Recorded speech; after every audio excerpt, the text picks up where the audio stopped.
Dans cette vidéo, je vais vous donner les 5 détails très importants à tenir en compte avant d'acheter une plante pour mettre chez soi. Alors, si vous voulez savoir quelles sont ces 5 choses, ne perdez pas, restez jusqu'à la fin de cette vidéo. Allons-y!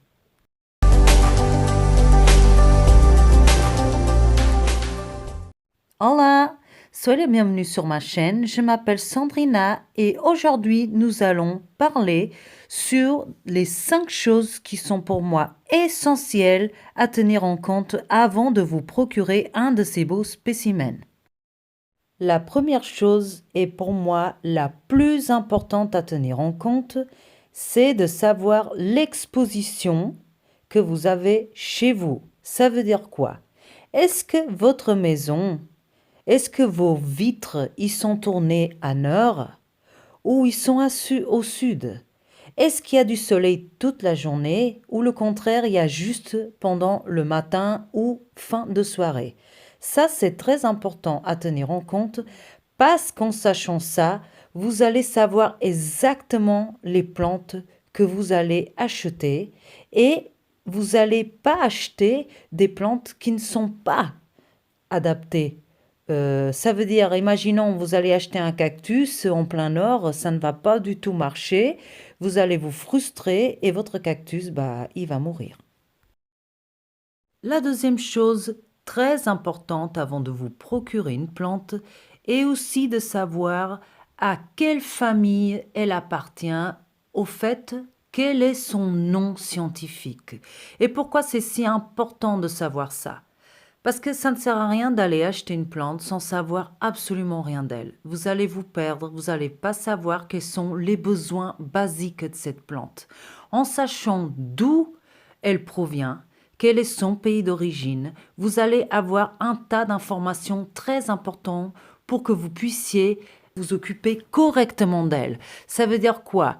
Si elle aime la lumière tamisée ou si elle préfère la pleine lumière, si elle aime être en repos végétatif ou si elle aime bien être tournée par exemple à nord. La troisième chose qui est pour moi la plus importante, c'est ne prenez pas une plante si vous n'êtes pas souvent à la maison. Vous allez me dire, ah, mais une plante, on la met et puis c'est tout. De temps en temps, je mets de l'eau, de l'engrais. Non, ce n'est pas ça. Une plante, c'est un peu comme un animal. Il a besoin qu'on s'occupe d'elle, qu'on soit un minimum présent. Et à part si vous avez un jardinier qui habite avec vous ou que vous avez de l'argent pour le payer, d'accord, c'est vous qui voyez, pourquoi pas. Si vous n'êtes pas souvent à la maison, que votre boulot vous occupe trop de temps ou que vous êtes quelqu'un qui aimait avoir une activité en dehors de chez vous, que vous êtes quasiment jamais chez vous, ne prenez pas une plante. Parce qu'une plante, elle ne se règle pas toute seule. La lumière et l'eau, ce n'est pas suffisant pour une plante. Alors, zappez, passez à une autre chose. La quatrième chose est de croire que avoir une plante, c'est de l'eau, de la lumière et basta. Eh ben non. Je vous dis que c'est comme les humains et les autres êtres vivants. Une plante ne se suffit pas de l'eau et de la lumière. Elle a besoin de nutriments.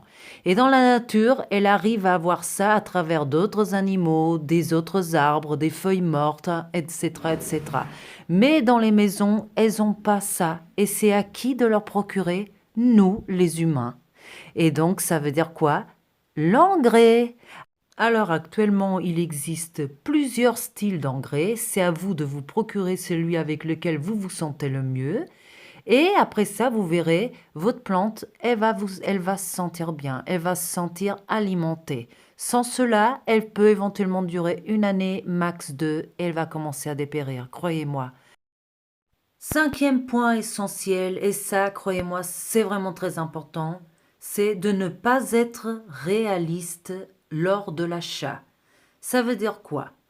Imaginez, vous êtes dans un appart de 30 mètres carrés et vous avez vu cette plante magnifique que vous avez déjà vue sur un site internet gigantesque. Vous habitez dans un 30 mètres carrés, mes petits. Comment vous allez faire pour le rempotage? Comment vous allez faire pour garder les substrats? Il faut tenir en compte tout ça. Il faut tenir en compte qu'une plante que vous achetez en jardinerie petite, elle peut devenir énorme. Voilà, c'est la fin de cette vidéo. J'espère que ces 5 astuces vous ont plu. Si oui, laissez votre pouce, partagez cette vidéo pour que d'autres personnes puissent être attentifs à ces détails. Et si vous n'êtes pas encore inscrit, qu'est-ce que vous attendez pour le faire? Parce que je vais lancer beaucoup d'autres vidéos très intéressantes comme ça. Je vous dis à très très bientôt et gardez à l'esprit les plantes, c'est magnifique. Allez, bye!